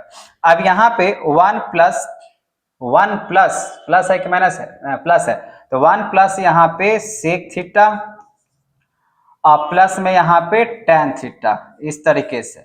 अगर बच्चा देखो ध्यान से, आपको जो रिपीट कर रहा है ये ऐसे करके ब्रैकेट में अगर आप यहाँ छोड़, बीच में प्लस है, ये ध्यान रखना, बीच में यहाँ पे क्या है प्लस का साइन है। ठीक है, और ये तो ब्रैकेट के हिसाब से, ये भी ब्रैकेट के हिसाब से, ये भी ब्रैकेट है, ये भी ब्रैकेट है। आप ध्यान से देख लेना क्योंकि प्लस माइनस में गलती होगा। देखो यहाँ आपको दिख रहा है माइनस में सेक माइनस tan है, यहाँ भी क्या है सेक माइनस tan, ये 2 बार दिख रहा है, इसको मैं कॉमन ले लेता हूँ। ठीक है, तो कॉमन लिया जाए, तो कॉमन अगर लेते हैं बच्चा तो आपके पास क्या बचेगा, sec theta minus tan theta, इसको कॉमन ले लो। ठीक है, जैसे इसको कॉमन लिए तो यहाँ पे क्या बचेगा, ये बचेगा सेक थीटा अब प्लस में tan थीटा बचेगा, और ये प्लस है तो प्लस यहाँ पे लगा दो। अगर 1 रखोगे तो आराम से हो जाएगा, 1 से मल्टीप्लाई करेंगे इसको तो ये आ जाएगा। कॉमन प्रोसेस है जो होता है ना कॉमन लेना, तो 1 से अगर इसको मल्टीप्लाई करेंगे तो यहाँ पे ये आ जाएगा। नीचे में अगर मैं बात करूं, इसको इस तरीके से लिख सकता हूं, 1 प्लस सेक थीटा प्लस यहाँ पे tan थीटा, ऐसे करके हो जाएगा। अगर आप लोग थोड़ा सा ऑब्जर्व करें तो ये जो न्यूमरेटर है और ऊपर का ये डिनोमिनेटर दिख रहा है मल्टीप्लाई के फॉर्म में है बच्चा, ये दोनों सेम है, ये और ये दोनों क्या है सेम है। इसको इससे क्या कर दो, कैंसिल कर दो। कोई आपत्ति है? अगर आपत्ति है तो आप मुझे कमेंट करो। ठीक है, मैं इस तरीके से इसको लिख सकता हूं। अब जैसे यहाँ पे इसको लिखे तो थोड़ा सा इतना चल जाएगा काम, दिख रहा है ना। अब यहाँ पे अगर बात करें, ये तो कट गया। अब आपके पास क्या बाकी रह गया, आपके पास क्या बाकी रह गया, इससे अच्छा है इसको मैं इस तरफ लेकर आता हूं ताकि इसको बनाते हुए मैं उस तरफ लेके चला जाऊं। ठीक है, अब यहाँ पे अगर आप देख लिया जाए बच्चा तो क्या बचा आपके पास, sec theta minus tan theta, यही ना बचा, यही ना बचा है। तो अब यहां से इसके आगे को मैं यहाँ पे लेके आता हूं और समझो क्या मैं कर रहा हूं। तो यहाँ पे सेक का जो रेसिप्रोकल होता है वो क्या होता है, 1 बाय कॉस थीटा होता है ना। मैं अगर इसको यहाँ पे लेके आता हूं बच्चा तो आपको मालूम होना चाहिए जो सेक थीटा होता है वो किसका रेसिप्रोकल होता है, कॉस का होता है। ठीक है, माइनस tan थीटा का फॉर्मूला क्या होता है, साइन बाय कॉस होता है। तब यहाँ पे लिख लो साइन थीटा अब बाय में कॉस थीटा। अब इसका अगर आप लोग फ्रैक्शन सॉल्व करते हैं कॉस थीटा, इसका फ्रैक्शन क्या बनेगा, कॉस थीटा ही बनेगा। अब आगे फ्रैक्शन इसको सॉल्व करेंगे तो क्या बन जाएगा, 1 माइनस साइन थीटा, ये हुआ आपका RHS हो गया, ये प्रूफ हो गया ना। तो मैंने इसको रिप्लेस किया इस तरीके से। आप लोग चाहो तो अपना तरीका अपना सकते हो। ठीक है, ये बात है आपको समझ में आ रहा है, समझ में आ रहा है, दिख भी रहा होगा क्वेश्चंस किस तरीके से मैंने सॉल्व किया। अगर नहीं दिख रहा है, नहीं समझ में तो आप मुझे कमेंट करो। ठीक है, चलो नेक्स्ट क्वेश्चंस की अगर बात करें यहाँ पे, तो नेक्स्ट क्वेश्चंस क्या दिया हुआ है, फिर से यहाँ पे आइडेंटिटीज दिया गया ट्रिग्नोमेट्री का। चलो इसको भी हम लोग सॉल्व कर लेते हैं। यहाँ पे आपको दिख रहा होगा, इसको थोड़ा सा बैक कर लिया जाए। चलो दिख रहा होगा क्वेश्चंस क्या बोला गया, प्रूव दैट कॉट के पावर 4 दिया हुआ है। ठीक है, यहाँ पे आप देखो बच्चा क्या लिखा हुआ है, कॉट के पावर यहाँ पे 4 है, a माइनस 1 इक्वल्स टू, यहाँ पे दिया हुआ, फिर से मैं रीराइट कर देता हूं क्वेश्चंस का, कॉसेक का power 4a minus 2 cosec square a। चलो ठीक है, अगर मैं इसको फिर से अगर मैं कहूं आपको, अगर मैं LHS के साथ चलता हूं, LHS के साथ लेके चलता हूं और LHS को पहुंचा देता हूं, ठीक है। अगर मैं आपको यहाँ पे ये कहूं बच्चा, ये जो कॉट के पावर 4 लिखा हुआ है, तो क्या आप इसको ऐसे लिख सकते हो, कॉट का स्क्वायर, फिर यहाँ पे a और इसका हो जाएगा स्क्वायर, ये -1 इस तरीके से रहने दो। ठीक है, आप लोगों को मालूम होना चाहिए, अगर मैं यहाँ पे आपको मेंशन कर दूं, तो कॉट स्क्वायर जो होता है ना, वो क्या होता है, तो होता है कॉसेक स्क्वायर, कॉसेक स्क्वायर -1 के बराबर में होता है। ठीक है ना, कॉट स्क्वायर इक्वल टू क्या होता है, कॉसेक स्क्वायर -1 के बराबर में होता है। तो अगर मैं यहाँ पे इसको, इसके जगह पे अगर मैं यहाँ पे ऐसे करके लिखूं, जो कॉसेक स्क्वायर a -1, इसको स्क्वायर कर लिया जाए, फिर -1, इसको क्या मैं a माइनस बी के होल स्क्वायर पे एक्सपेंड कर सकता हूं। तो यहाँ पे क्या हो जाएगा, जब एक a माइनस बी के होल स्क्वायर पाएगा, तो इसका बनेगा a स्क्वायर, मतलब 2 यहाँ पे ऑलरेडी है, तो स्क्वायर इसका करेंगे तो 4 हो जाएगा, a square plus b square, अब -2 यहाँ पे बनेगा कॉसेक स्क्वायर a, और ये -1, ये जो -1 है ना इधर वाला, ये वाला -1 यहाँ पे, ये नहीं फॉर्मूला में आता है, ऐसा नहीं। अब यहाँ बच्चा देखो ध्यान से, ये +1 और ये -1 क्या हो जाएगा, कैंसिल आउट, और आपके पास क्या रह गया, तो रह गया कॉसेक का पावर 4a और -2 कॉसेक का स्क्वायर a रहा ना। यही हो गया आपका प्रूफ, यही हो गया आपका RHS। ये बहुत छोटा सा क्वेश्चन था। ठीक है, बात समझ में आ गया। चलो नेक्स्ट क्वेश्चंस की तरफ चलते हैं। नेक्स्ट क्वेश्चंस क्या दिया हुआ है, नेक्स्ट क्वेश्चंस यहाँ पे ट्रायंगल्स का है। चलो कोई बात नहीं, ट्रायंगल्स रहे या कोई भी चैप्टर से रहे, अगर आपको कहीं भी अगर प्रॉब्लम हो तो आप बस कमेंट करो, क्वेश्चंस दो, आपको सॉल्व हो जाएगा, आपका वीडियो बन जाएगा, आपको समझा दिया जाएगा। ठीक है, अब यहाँ पे क्वेश्चंस आते हैं, लिखा हुआ in triangle ABC let D be the point on BC such that BD बराबर DC दिया हुआ है, और यहाँ पे ये भी लिखा हुआ है AB बाई AC उसके बराबर में है, जैसे कि आप देख पा रहे हो, prove that AD is the bisector of angle A। Good questions. ठीक है, तो इसको थोड़ा सा मैं अगर मैं यहाँ से इसका फिगर अगर बना के दूं, तो यहाँ पे क्या लिखा हुआ है, ट्रायंगल ABC है, तो चलो यहाँ पे A, यहाँ पे B, यहाँ पे इसको C बना लेते हैं। ठीक है, अब बोला गया D जो है ना यहाँ पे बन रहा है BC पे, चलो इसको B यहाँ पे D बना लेते हैं, ऐसा कुछ है। और बोला गया यहाँ पे ये तो दिया हुआ है, तो गिवन में थोड़ा सा इसको लेना पड़ेगा गिवन के हिसाब से। तो गिवन में क्या क्या दिया है बच्चा, गिवन में क्या दिया हुआ है, गिवन में दिया हुआ यहाँ पे DB पॉइंट ऑन BC। ठीक है, तो यहाँ पे लिख लो DB अपॉइंट ऑन BC, ये लिखा हुआ है ना ऑन BC, एक तो ये दिया हुआ है, और दूसरी बात यहाँ पे, पहला बात हुआ, और दूसरी बात यहाँ पे लिखा हुआ है आपका ये वाला BD बाय में यहाँ पे दिया हुआ है DC, और फिर यहाँ पे दिया हुआ है AB अपॉन में दिया हुआ बच्चा AC, ऐसा दिया हुआ है ना। अब थोड़ा सा ऊपर की ओर इसको बढ़ाना पड़ेगा, बहुत नीचे लिखा गया। ठीक है, अब इतना देने के बाद आपको प्रूफ करने के लिए बोला गया है जो AD is the bisector of angle A। तो चलो यहाँ पे मैं लिख देता हूं TP, यहाँ इतना दूर से।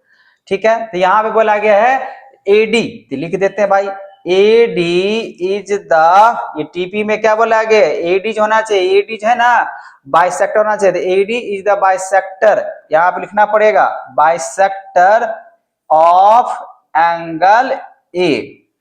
तो मैंने लिख दिया, ये आपको प्रूफ करना है, ये आपको प्रूफ करना है। बात समझ में आ गया। अब ये प्रूफ अगर करना है बच्चा तो थोड़ा सा मैं यहाँ पे कंस्ट्रक्शन लेना चाहूंगा। ये तो हो गया, अब ये इतना गिवन है, इतना मैंने जगह तो छोड़ा है, यहाँ पे कंस्ट्रक्शंस मुझे लेना पड़ेगा थोड़ा सा, ठीक है। अब जैसे इसको भी कंस्ट्रक्शंस अगर लेते हैं तो देखो पहले तो यहाँ पे कंस्ट्रक्शन लेना चाहिए। तो कंस्ट्रक्शंस में यहाँ पे मैं क्या लेने वाला हूँ, थोड़ा सा ध्यान से सुन लो, ज्यादा मैं लिखूंगा नहीं। यहाँ पे कंस्ट्रक्शन में मैं क्या करता हूँ, यहाँ पे इसको, यहाँ पे ये जितना ए बी है ना, इसको हम आगे बढ़ाते हैं, इसको मैं आगे बढ़ाता हूँ यहाँ तक, और उसके बाद इसको मैं इससे ऐसे करके ज्वाइन कर, मतलब ए बी जितना है उतना ही इस पॉइंट को मान के चलो ये ई पॉइंट है, दिखाई दे रहा होगा, ये ई पॉइंट है, ठीक है। तो कंस्ट्रक्शंस में क्या करते हैं, यहाँ पे प्रोड्यूस कर देते हैं, यहाँ पे लिख देते हैं, जगह इतना कम तो नहीं, चलो इधर ही लिख देते हैं, ठीक है। कंस्ट्रक्शन के हिसाब से इतना बात तो समझ में आ गया होगा। क्या ये छोटा के हिसाब से दिखाई देगा, इतना छोटा आप लोग को नजर आ रहा है अच्छे तरीके से? हाँ आ रहा है, ठीक है। अब बाकी क्वेश्चन भी आपको नजर आ ही रहा होगा। अब यहाँ पे अगर बात करें बच्चा, यहाँ पे अगर मैं बात करूं इस कंस्ट्रक्शन के हिसाब से अगर मैं लिखूं, तो कंस्ट्रक्शंस के हिसाब से अगर मैं लिखूं तो यहाँ पे लिख सकता हूं कंस्ट्रक्शन, थोड़ा सा शॉर्ट फॉर्म लिख देते हैं, ए बी प्रोड्यूस, ठीक है, टू ए ई, और ज्वाइन यहां पे लिख देते हैं ज्वाइन सीई, ठीक है। मैंने यहाँ पे क्या किया, जितना ए बी है उतना ही ए को लेकर प्रोड्यूस किया, और यहाँ सी से मैंने क्या कर दिया, ज्वाइन कर दिया। ये आपको इतना काफी है समझाने के लिए। अब यहाँ पे कुछ कंस्ट्रक्शंस तो कर दिए, अब थोड़ा सा इसका नामकरण करना चाहता हूं।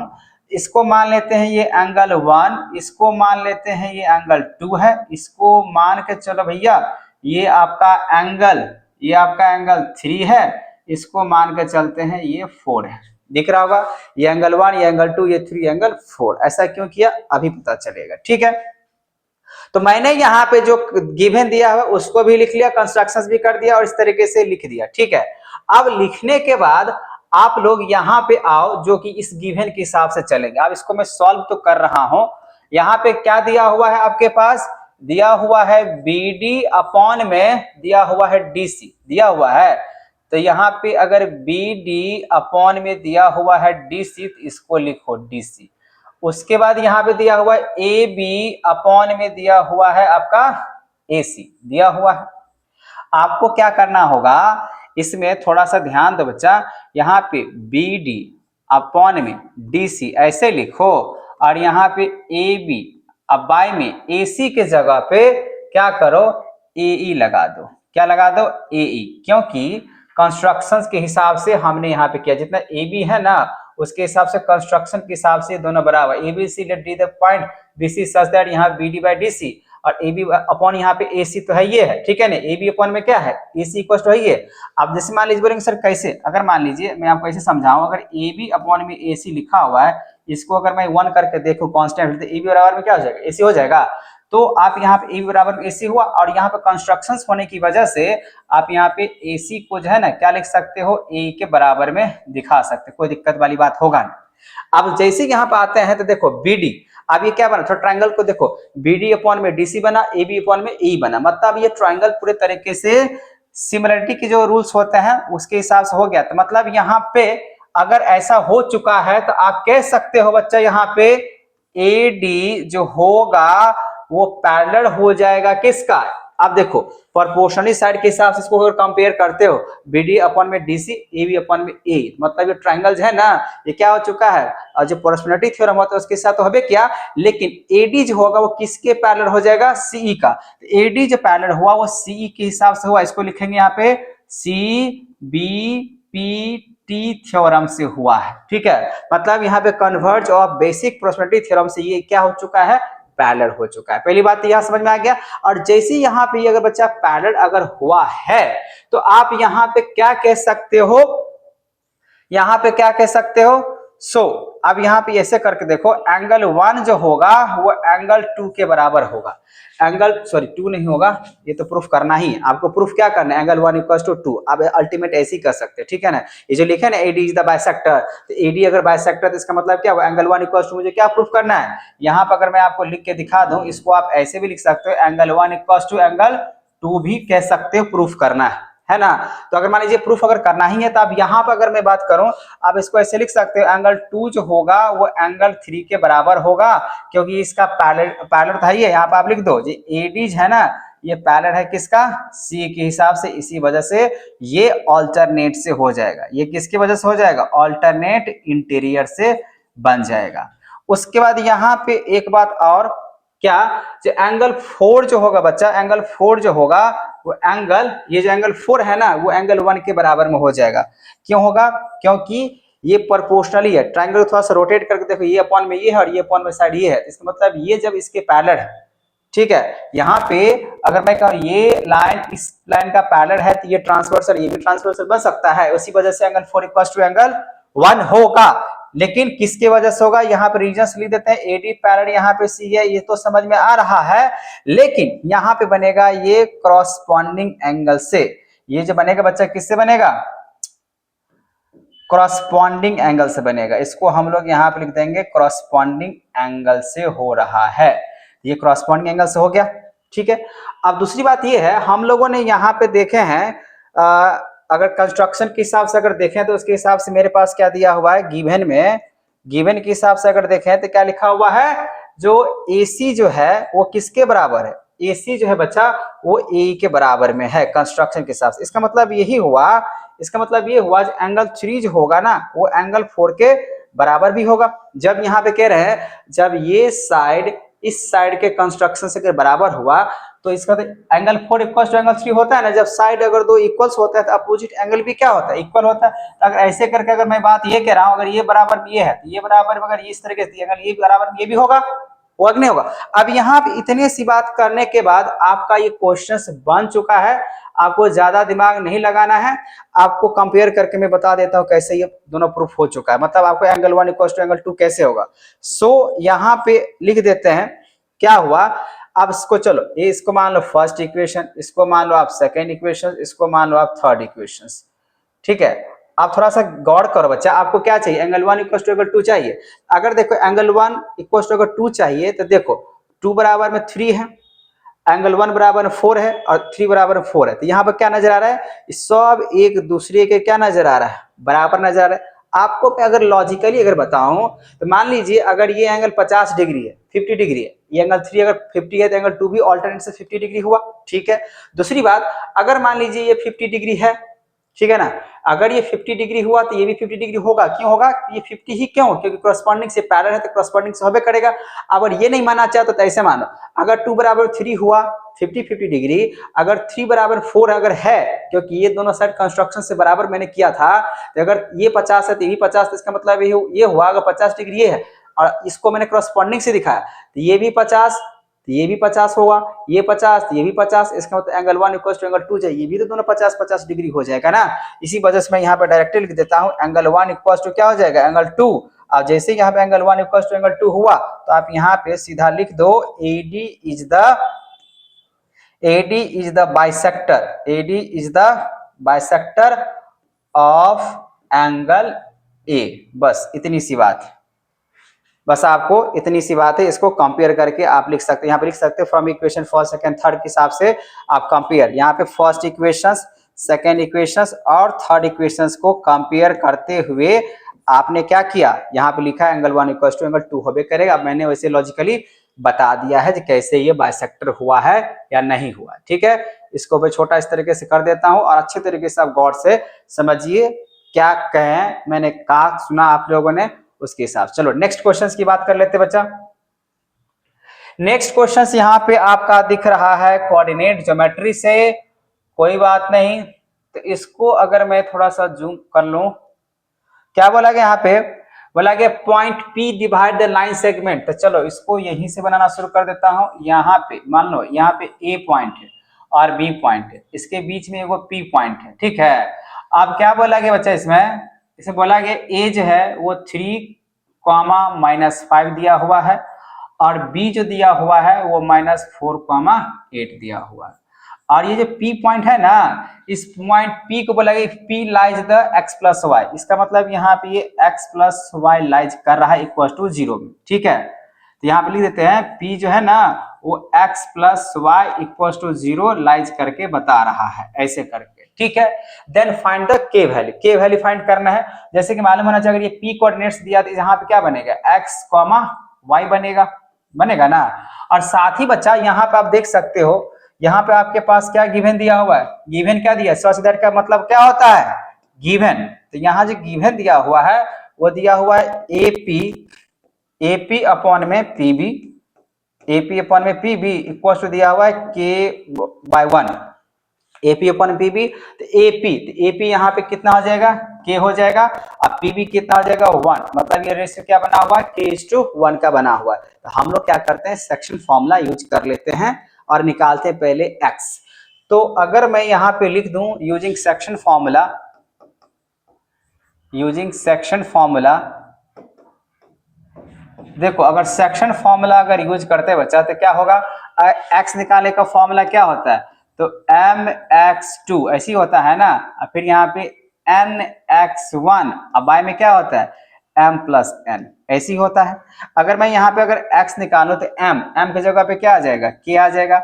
x2 मतलब ये जो होगा ना बच्चा, ये जो होगा ये हो जाएगा आपका x1, ये हो जाएगा y1, ठीक है, इधर वाला हो जाएगा x2, इधर वाला हो जाएगा y2, ऐसे करके होगा। ठीक है, अब यहाँ पे अगर x2 की बात करते हैं, x2 कितना हो गया, x2 कितना हुआ -4, तो यहाँ पे लिखेंगे -4 प्लस n की जगह पे क्या आ जाएगा 1, तो यहाँ पे लिखेंगे 1, x1 कितना है 3, तो यहाँ पे लिखेंगे 3। चलो अब यहाँ पे m प्लस n, तो m प्लस n की जगह क्या आएगा k+1, ये किसके लिए निकाल रहे हैं, x के लिए, है ना। इसको मल्टीप्लाई करें तो -4k, अब प्लस में हो जाएगा 3, यहाँ हो जाएगा k+1, ये हुआ x का, ये x के लिए निकाले हैं। अब यहाँ पे अगर मैं y के लिए अगर निकालूं तो सेम फॉर्मूला तो होता है, लेकिन यहाँ पे x2 की जगह पे y2, तो m कितना होगा, तो m जो होगा वो k है ना, और y2 कितना होगा बच्चा, तो 8, तो यहाँ पे 8 लिखो, प्लस n हो जाएगा 1, और y1 जो होगा वो हो जाएगा -5, और उसके बाद पता ही है m प्लस n होता है, यहाँ पे k+1 हो जाएगा। अब यहाँ पे इसको अगर हम निकालूं तो y = 8 को k से गुना करते हैं तो क्या हो जाएगा 8k हो जाएगा, अब -5 को 1 से मल्टीप्लाई करते हैं तो -5 हो जाएगा, अब y में हो जाएगा k+1। ठीक है, ये किसका निकल का आ गया, ये निकल का आ गया y का, आ गया ना। अब इतना बात समझ में आ गई, यहाँ पे x का निकल चुका है और यहाँ पे y का निकल चुका है। अब आपके पास वहां पे दिया हुआ है p कोऑर्डिनेट्स के लिए x प्लस वाई = क्या दिया हुआ है 0 दिया हुआ है। नाउ अब यहाँ पे इक्वेशंस पे आ जाओ, जो कि दिया हुआ है p पॉइंट्स, ये जो निकाले हैं x और y, ये जो x और y निकाले किस पॉइंट्स के लिए, तो p कोऑर्डिनेट्स के लिए, p कोऑर्डिनेट्स के लिए यहाँ पे x और y निकाले हैं ना। नाउ यहाँ पे अगर देखा जाए अब क्या कर सकते हैं बच्चा, यहाँ पे x प्लस वाई बराबर में क्या लिखा हुआ है 0, तो x मतलब ये हो जाएगा, माइनस यहाँ पे हो जाएगा 4k, अब प्लस में हो जाएगा 3 अपॉन में इसे यहाँ 1 होगा, k+1 होगा, और यहाँ प्लस y कितना निकाले हैं तो 8k -5, अब y में हो जाएगा k+1 इक्वल टू हो जाएगा 0, क्योंकि ऐसा दिया हुआ है। ठीक है, यहां तक बात तो समझ में आ गया। अब यहाँ पे अगर हम इसको और थोड़ा डिटेल में लेके चल के सॉल्व करते हैं तो देखो कैसे बनेगा। यहां तक तो बात समझ में आ गया होगा, जो दोनों को हम लोग सेक्शन फॉर्मूला से निकाल लिए हैं।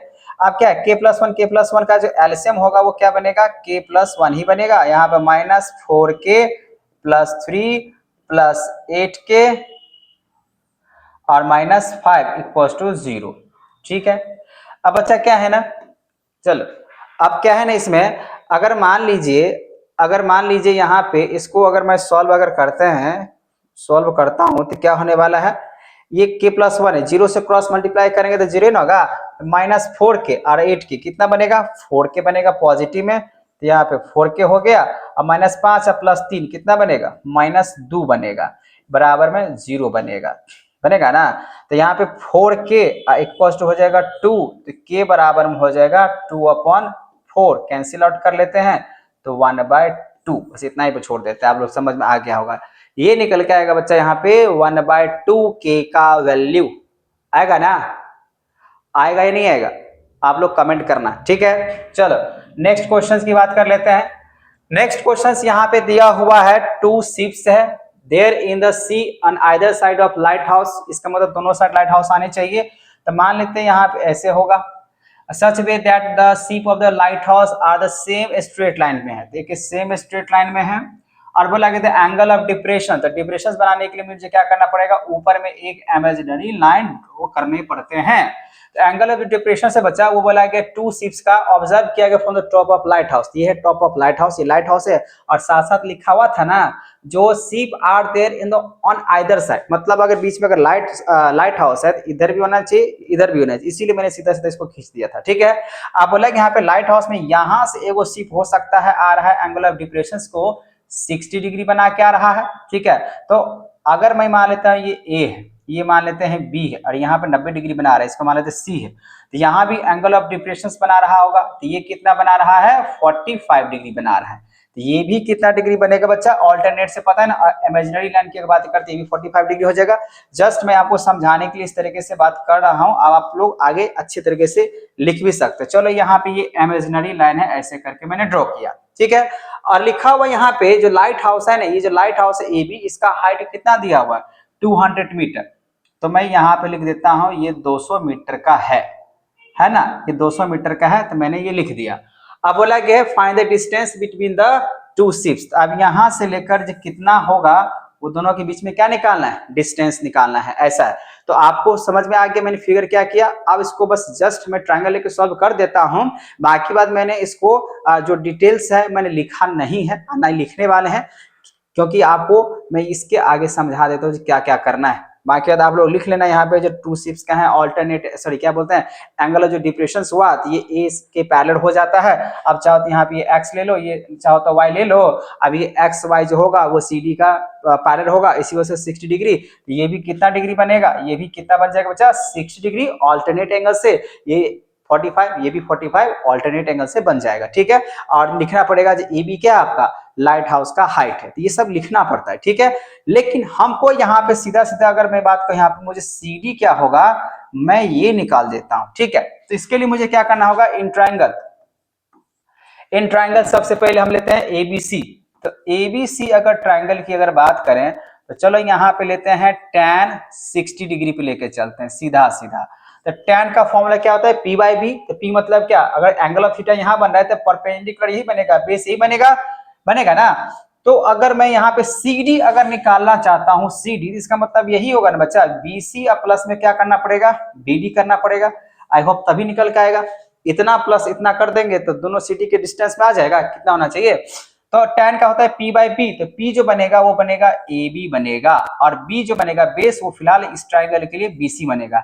tan 60 का वैल्यू क्या होता है बच्चा, √3 होता है ना, कमेंट करना। और उसके बाद AB की बात करें कितना दिया हुआ है 200, अब बाय में BC, इस तरीके से लिख देते हैं। अब यहाँ पे BC को क्रॉस मल्टीप्लाई अगर कर लें तो मैं इसको इस तरीके से लिख सकता हूँ, BC जो हुआ वो कितना हो जाएगा 200 अपॉन में √3, ऐसे करके भी लिख सकते हैं। लेकिन क्या करना होगा, इसको मल्टीप्लाई करना होगा, अगर मल्टीप्लाई करके रैशनलाइज अगर कर लेते हैं तो आसान होगा। तो यहाँ पे 200 को √3 से मल्टीप्लाई करेंगे तो क्या हो जाएगा 200 √3, अब बाय में √3 से मल्टीप्लाई करेंगे 3।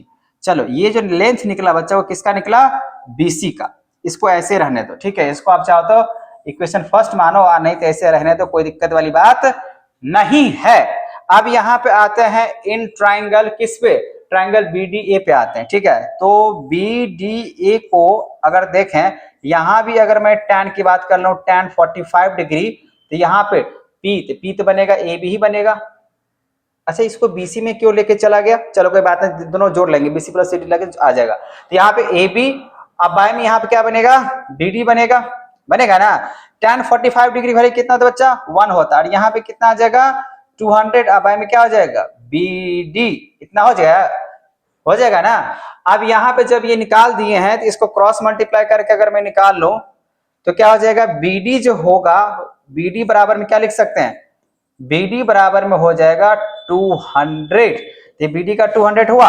अब देखो यहाँ पे आपके पास BC निकल चुका है और यहाँ पे मैंने BD निकाल दिया है। अगर मैं इसी पे यहाँ पे लेके अगर आऊं तो आपको समझ में आ गया होगा, जो हम CD प्लस अगर BD अगर कर दें, मतलब BC प्लस BD कर दें तो हम लोग की बातें बन जाएगा। बनेगा कि नहीं बनेगा? तो यहाँ पे अगर इसको जोड़ लिया जाए तो यहाँ पे आ जाओ, अब यहाँ से अब इधर आ जाओ जो कि समझाने वाले हैं। BC कितना है तो 200 रूट 3, अब बाय में यहाँ पे 3 हो गया, अब प्लस में यहाँ पे 200 हो गया ना। अब चाहो इसको फ्रैक्शन सॉल्व कर लो, जैसे सॉल्व करना है इतना पे भी छोड़ दोगे तो चल जाएगा, नहीं तो 3 दूना 600 यहाँ पे इस तरीके से। फिर रूट का वैल्यू यहाँ पे बोला गया है, रूट का वैल्यू बोला है ना 1.73 यूज करना है तो यूज करो, उसके आगे सॉल्व कर, बस इसको सॉल्व कर लेना, आपका आंसर आ जाएगा। ठीक है बच्चा, चलो नेक्स्ट क्वेश्चन की बात कर लेते हैं। यहाँ पे ये तो आपका प्रोबेबिलिटी का क्वेश्चन है, लिखा हुआ है अ bag contains 4 white 6 red and 7 black ball and 3 बोला गया ब्लू है। ठीक है, तो आपको क्या करना होगा, ये 4 आपको दिख रहा है व्हाइट है, 6 रेड है, 7 ब्लैक है और 3 ब्लू है। तो सबसे पहले टोटल आउटकम निकालो। ठीक है, इसको सॉल्व कर लेते हैं। तो पहले टोटल आउटकम लिखो। तो टोटल आउटकम की अगर बात करें तो हो जाएगा 6 प्लस में नहीं 6 नहीं पहले है, पहले आपका 4 व्हाइट है, 6 रेड है, 7 ब्लैक है, 7 क्या है ब्लैक है और 3 ब्लू है। तो सब जोड़ने के बाद कितना आ रहा है 6 4 10 और 7 यहाँ पे 20 20 आउटकम हो गया। अब एक एक करके आते हैं। फर्स्ट क्वेश्चन में यहाँ पे क्या बोला गया व्हाइट, तो व्हाइट बताओ बच्चे कितना है 4 है ना। तो यहाँ पे इसका लिखने का जो तरीका होता है ना, थोड़ा सा इसको ऐसे लिखेंगे, प्रोबेबिलिटी ऑफ व्हाइट ऐसे करके लिख लो। अब जैसे व्हाइट का अगर प्रोबेबिलिटी निकालते हैं, इसका फेवर कितना कर रहा है, फेवर मतलब व्हाइट कितना है 4 है ना, तो फेवरेबल आउटकम अब में क्या होता है टोटल आउटकम, तो यहाँ पे हो जाएगा 20, इसको कैंसिल आउट कर लो तो 1/5। ठीक है 1/5 यहाँ पे लिख देते हैं, ये टोटल 20 है, बात खत्म। तो ये इसका हो गया। अब आते हैं सेकंड पे। सेकंड क्या लिखा हुआ है नॉट ब्लैक, तो प्रोबेबिलिटी यहाँ पे लिखते हैं नॉट ब्लैक का पूरा लिख देते हैं। अच्छा ये बताओ ब्लैक नहीं होना चाहिए, तो ब्लैक है कितना, तो ब्लैक है कितना 7 को। अब 7 को मान लीजिए ब्लैक है, अब नहीं होने की अगर बात कहा जाएगा बच्चा तो टोटल 20 है ना। अब 20 में से 7 को आप घटा दोगे, 13 को जो बचेगा वो क्या होगा नॉट ब्लैक होगा। इसका अगर हम बात करें प्रोबेबिलिटी अगर निकालते हैं, प्रोबेबिलिटी अगर निकालते हैं बच्चा नॉट ब्लैक का, तो क्या निकल के आएगा, 13 को ब्लैक नहीं, जैसे 7 को ब्लैक है, अब है में से अगर निकाल देंगे नहीं वाले में से तो 13 को हो जाएगा, तो 13 बाई कितना हो जाएगा 20, इसको सिंपलेस्ट कर लो आ जाएगा। चलो ये भी बात हो गया, सेकंड नंबर हो गया। अब आते हैं थर्ड नंबर के हिसाब से क्या निकालना है। अब आगे बोला गया यहाँ पे नाइदर व्हाइट नॉर ब्लैक, ना ही व्हाइट होना चाहिए और ना ही जो है ना ब्लैक होना चाहिए। देखो ब्लैक कितना है 7 गो और व्हाइट कितना है 4 गो, इसको हटा दो। ठीक है, तो यहाँ पे ऐसे करके लिख देते हैं जो कि बोला गया है नाइदर व्हाइट होना चाहिए, neither white and nor black, यही ना बोला है नॉर ब्लैक, मतलब ब्लैक भी नहीं होना चाहिए। तो आपको बताओ टोटल जो आउटकम है वो कितना है 20 है, टोटल आउटकम कितना है 20 है। अब जिसमें बोला गया नहीं व्हाइट होना चाहिए नहीं ब्लैक, तो व्हाइट कितना बोला गया 4 है और ब्लैक कितना है 7 है। तो यहाँ पे क्या करो 4 प्लस 7 को जोड़ के माइनस करो, तो 20 में से 11 को माइनस कर हो जाएगा 9। अब इसका अगर प्रोबेबिलिटी अगर निकालते हैं, जो कि यहाँ बोला गया था ना ही ब्लैक होना चाहिए ना ही व्हाइट होना चाहिए, तो इसका बनेगा 9/20 बनेगा। यहाँ पे मैंने बता दिया रफली। ठीक है चलो बच्चा, अब ये तो हो गया थर्ड नंबर। अब मैं फोर्थ नंबर को यही बना देता हूँ, सिंपल सी बात है, यही पे देख लो, आपको समझने से मतलब है। बोला कि रेड या तो व्हाइट, ये इसमें रेड का बताओ या तो व्हाइट का बताओ, ये तो गड़बड़ बात है ना बच्चा। तो और करके लिखना पड़ेगा रेड के लिए। तो रेड कितना है आपके पास, रेड है 6, 6 बाई कितना हो जाएगा 20 हो जाएगा ना। और उसी तरीके से अगर मान लीजिए आपको प्रोबेबिलिटी निकालना है यहाँ पे रेड के अलावा व्हाइट का, तो व्हाइट तो ऑलरेडी निकाले हुए थे यार, तो या तो रेड या तो व्हाइट, तो 1/5 यहाँ पे आ रहा है। इस तरीके से आप बोल सकते हो, है कि नहीं है। ये बातें आपको समझ में आ गया। ये क्वेश्चंस आपको समझ में आ गया किस तरीके से बनाने हैं। अब बात कर लेते हैं नेक्स्ट क्वेश्चंस का।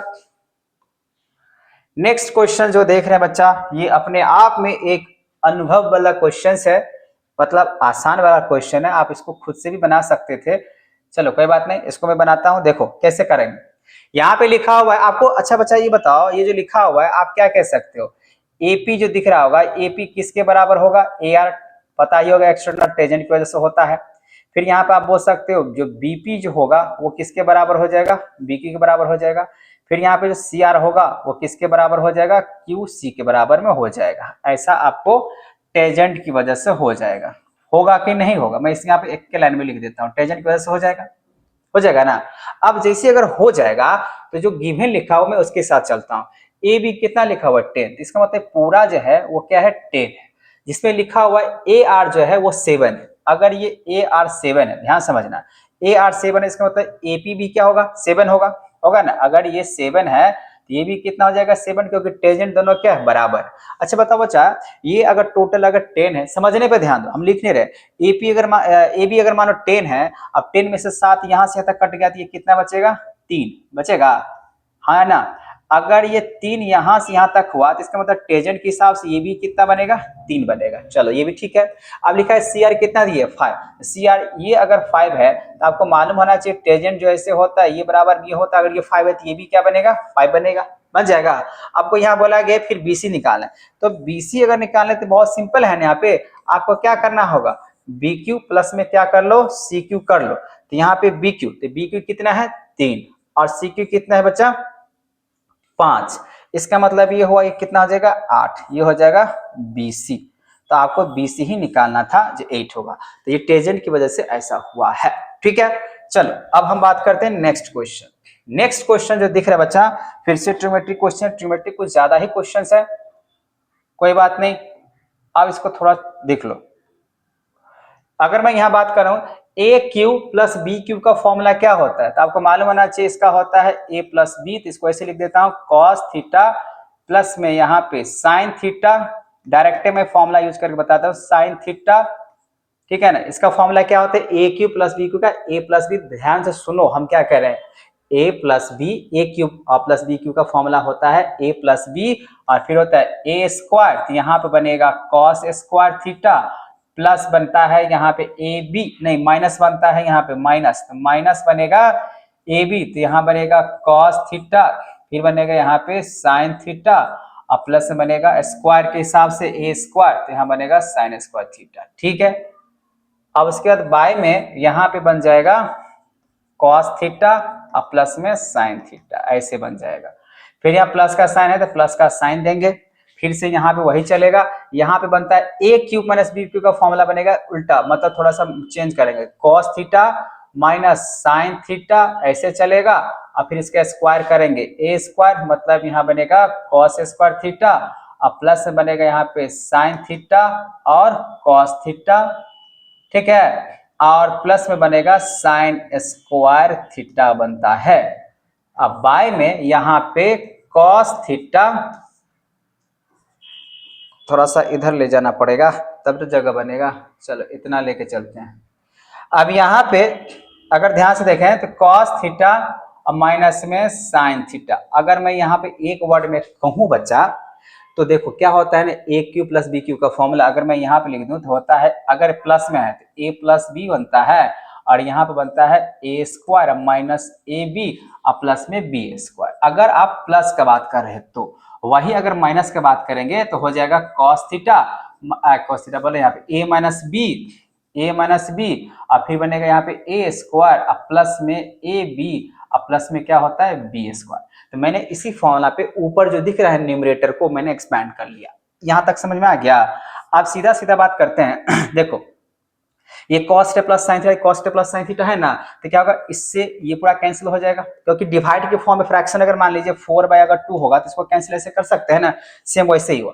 डायरेक्टली सॉल्व करने की कोशिश करता हूं, cos स्क्वायर और साइन स्क्वायर अगर दोनों को अरेंज करके जोड़ ले किसके आ जाएगा 1 के बराबर हो जाएगा, 1 लिख देते हैं, माइनस यहाँ पे cos थीटा, फिर यहाँ पे sin थीटा लिख देते हैं, ठीक है। अब बीच में प्लस है तो प्लस, अभी cos थीटा और sin थीटा ये भी फ्रैक्शंस में है, कट जाएगा, फ्रैक्शंस में मल्टीप्लाई में कट जाता है, फिर sin square plus cos square कितना हो जाएगा 1। अब फिर यहाँ पे क्या बचा हुआ है, प्लस बचा हुआ है sin थीटा और बचा हुआ है cos थीटा। अब ध्यान से देखो, ये प्लस में और ये माइनस में, तो ये इससे कैंसिल हो जाएगा, तो 1 और 1 कितना बचा 2, हो गया प्रूफ, हो गया ना प्रूफ। आपको कितना चाहिए था 2 ये चाहिए था, बस जस्ट इसको एक्सपेंड कर देना था, आपको मिल जाएगा, ठीक है। अब यहाँ पे जो बच्चा क्वेश्चन देख रहे हो बहुत ज्यादा यूनिक और इंपॉर्टेंट क्वेश्चन है।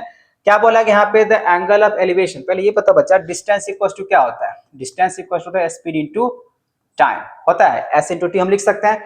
अब यहाँ पे बोला गया है एक ग्राउंड लेवल से ए पॉइंट पे ऐसे करके बताया गया है, यहाँ पे कोई जेट यहाँ पे जो है फ्लाई करना शुरू किया, और जो फ्लाई किया वो 60 डिग्री के हिसाब से फ्लाई करना शुरू किया था, और कुछ देर जाने के बाद वो बोला गया यहाँ पे वो 30 डिग्री के हिसाब से बना रहा था, ठीक है ना, ऐसे करके, ठीक है। तो ये जो हो जाएगा वो हो जाएगा 30 डिग्री, ठीक है।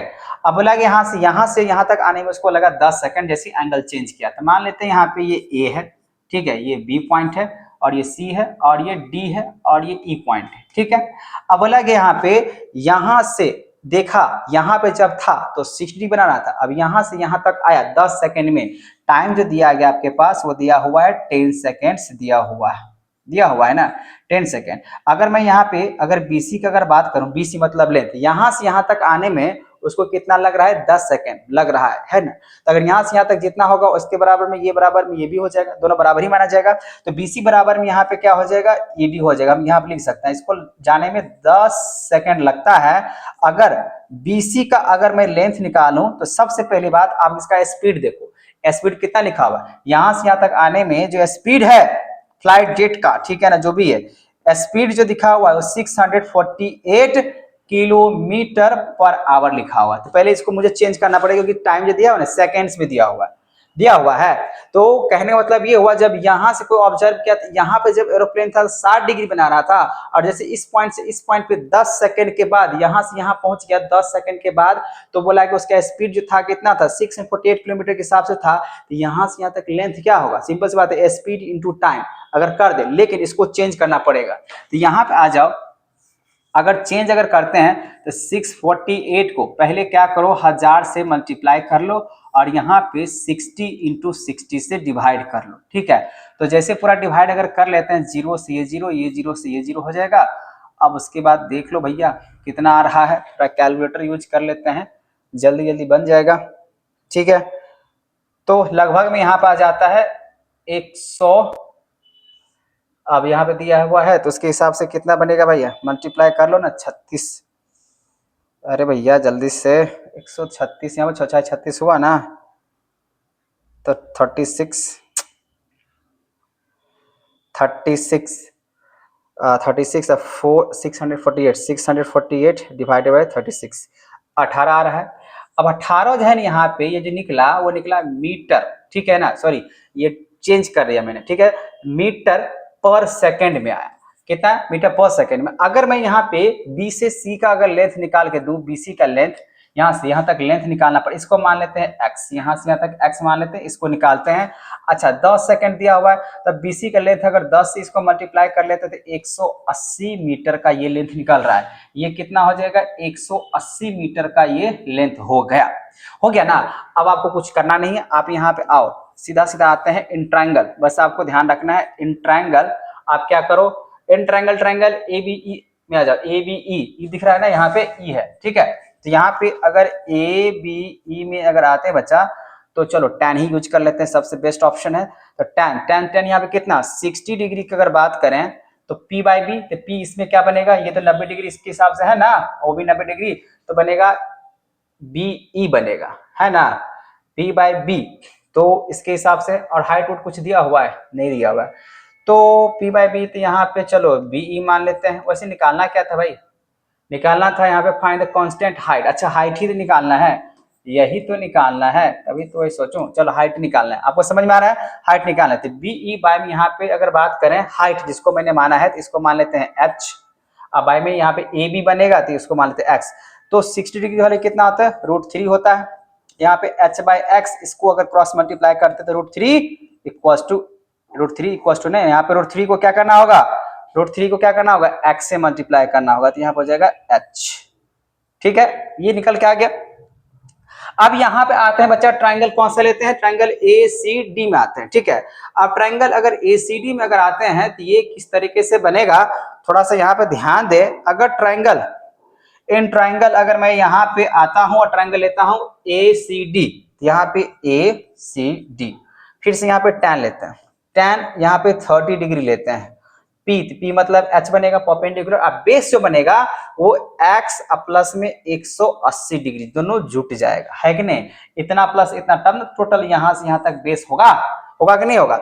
tan 30 डिग्री की वैल्यू कितना होता है बच्चा, 1/√3, तो यहाँ पर आ जाएगा 1/√3 इक्वल टू हो जाएगा h अपॉन में x प्लस में हो जाएगा कितना, 180 होगा।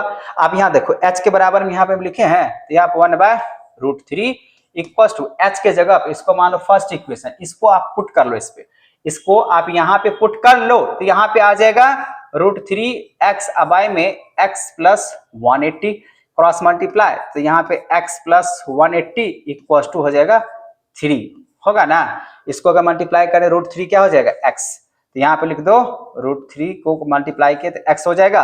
अब यहाँ पे 180 इक्वल टू 3x, अब 180 को इधर लेके आ जाएंगे माइनस x हो जाएगा, तो यहाँ बनेगा 2x। अब इसको लेके डिवाइड करते हैं, 180 कटा देते हैं तो 90 निकल का आ जा रहा है, x मेरा था 90 आ रहा है भाई, कहीं ज्यादा तो नहीं निकल का आ रहा था, 18 या 180 कुछ तो नहीं आ रहा था। अच्छा हाँ, एक मिनट, जैसे ये तो इसको मैंने सीधा डिवाइड किया, 0 यहाँ पे 180 हो जाएगा, कितना हो जाएगा 180। और जब इसको अगर एक बार 180 के हिसाब से अगर मल्टीप्लाई अगर करते हैं 10 से अगर करते हैं, जो कि टाइम दिया हुआ था, तो ये हो जाएगा 1800, कोई दिक्कत नहीं, ज्यादा गलती नहीं हुआ है, एगो सिर्फ 0 बढ़ा देना है और आगे का भी कैलकुलेशंस कर लेना है, तो यहाँ पे हो जाएगा 1800। 1800 मतलब एगो 0 और बढ़ा लीजिए, अरे भाई कोई फर्क नहीं पड़ता है, ये बन चुका है, एगो 0 और बढ़ा लेंगे इस तरीके से, तो हो जाएगा यहाँ पे 900 हो जाएगा ना। और आपको क्या निकालना है, हाइट, अगर आपको एरोप्लेन का हाइट निकालना है, ठीक है ना, तो हाइट जो होगा बच्चा वो कितना होगा, हाइट कितना होगा, हाइट कितना होगा, तो सिंपल सी बात है, यहाँ पे मैंने माना है तो √3 और यहाँ पे x के जगह हो जाएगा 900 हो जाएगा, तो इसी वजह से इसका आंसर हो जाएगा 900√3 हो जाएगा मीटर, ये आंसर होगा। ठीक है, आई होप आपको इस वीडियो में, मैंने बहुत सारे क्वेश्चन है लेकिन आपको ये वीडियो थोड़ा लंबा जा रहा है, क्वेश्चन मेरे पास एक से एक है, यहाँ तक अगर कोई भी क्वेश्चन में अगर दिक्कत हुआ हो तो आप मुझे कमेंट जरूर करना। ठीक है, फिलहाल के लिए थैंक यू, मिलते हैं नेक्स्ट वीडियो में।